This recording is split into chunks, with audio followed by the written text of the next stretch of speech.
নমস্কার বন্ধুরা, আশা করি সবাই ভালো আছেন। আমিও আছি মোটামুটি। যাই হোক, যে কারণে ভিডিওটা করা, ঘটনা হলো যে অনেক বন্ধুরা কমেন্ট করে আমাকে, দাদা আপনি এই একই জায়গায় ভিডিও কেন বানান বারবার। এবার একই জায়গায় ভিডিও বানানোর কারণ হলো যে আমি যে জায়গাটা ভিডিও বানাই সেই জায়গাটায় নেটওয়ার্কের খুবই প্রবলেম, মানে মোবাইল নেট ঠিকঠাক চলেই না।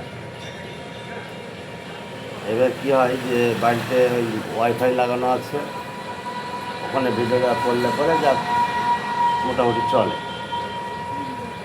আর তারপর আর একটা বিষয় আছে, আমি তো অন্য কাজে যুক্ত, অন্য কাজ করতে হয় আমাকে। এবার ভিডিও করতে গেলে মোবাইল ধরার জন্য একটা লোকেরও প্রয়োজন। এবার বাড়িতে করলে পরে যারা বাড়ির লোক ধরে দেয়, আর অন্য জায়গায় করতে গেলে মানুষের প্রয়োজন, যে মানুষ ম্যানেজ করা একটা ব্যাপার আছে। যাই হোক,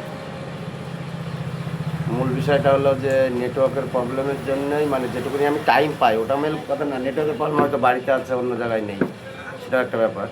কিন্তু অন্য কাজে যুক্ত জন্য এবার বাড়িতেই করা হয় বেশি, মানে যেটুকু টাইম পাওয়া হয় সেটুকু বাড়িতেই করা হয়। তো আশা করি আপনাদের কমেন্টের উত্তর দিতে পারলাম। সবাই ভালো থাকবেন। আমাকে যেভাবে ভালোবাসা দিয়েছেন, সাপোর্ট করেছেন, আপনাদের ভালোবাসার জন্যই আমার অনেক কটা ভিডিও ভাইরাল হয়েছে। তো আরেকটা ব্যাপার যেটা না বললে নয়, আমি বাইরেতেও টুকটাক ভিডিও করেছি। তো যে কটা ভিডিও আমার এই অবধি ভাইরাল হয়েছে, তো সব কটা সেই ঘরের ভিতরেই হয়েছে, ঠিক আছে। তো যাই হোক, চেষ্টা করব বাইরে করার।